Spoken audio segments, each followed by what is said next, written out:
Dan karena itu banyak juga orang yang mengatakan bahwa investasi di wilayah yang hukum adatnya masih kuat itu menjadi sangat mahal. Betul. Karena yang mahal itu adalah biaya hukum, biaya adatnya itu tadi. Gitu. Betul. Apakah tidak perlu ada penjelasan gitu kepada masyarakat bahwa sebenarnya perlu ada satu kompromi antara hukum adat dengan hukum resmi gitu? Ya, saya sih memang berpikir demikian ya.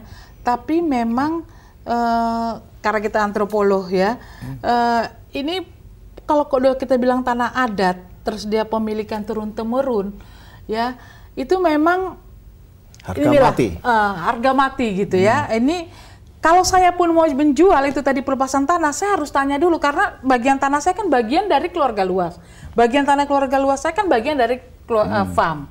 Nah memang harus ada tanya dulu dan memang letih ya. Kita memang harus mengadakan pertemuan tradisional itu ya. Saya rasa itu harus deh.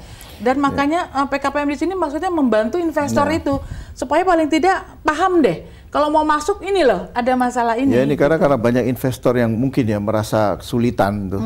Akhirnya mereka bergerak secara liar, secara ilegal. Betul. Yang akibatnya adalah illegal logging yang merajalela, termasuk di Papua. Apakah ini juga ada kaitannya dengan itu? Jadi mereka nggak mau deal dengan siapapun, udah sogok aja ketua adat.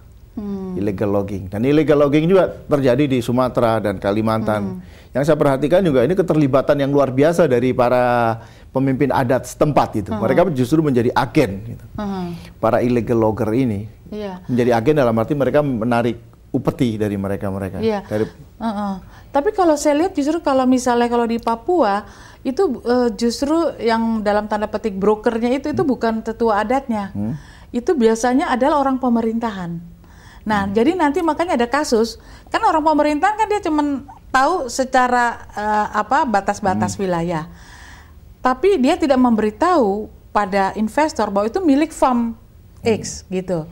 Nah, tapi kalau si investor itu sudah paling tidak datang pada orang yang tepat, tetua adat dari farm itu, saya rasa itu bisa diperkecil konflik tersebut. Jadi datangnya harus kepada yang tepat gitu loh. Siapa di antara yang paling tua dari jajaran kelompok kekerabatan tersebut gitu. Dan itu sangat setahu saya itu juga banyak dilakukan oleh perusahaan-perusahaan kayu gelondongan ya, penebang kayu, para penebang hutan.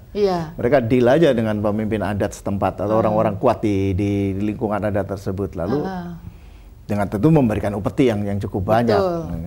Nah itu biasanya diomongin nanti si itu telah ini. Tetapi nanti kalau tapi ini lucunya juga ya, mereka omongin gitu. Kalau mereka pikir memang masalahnya tidak terlalu besar, itu tidak akan terjadi. Apalagi kalau masih dalam satu farm, itu tidak biasanya jarang.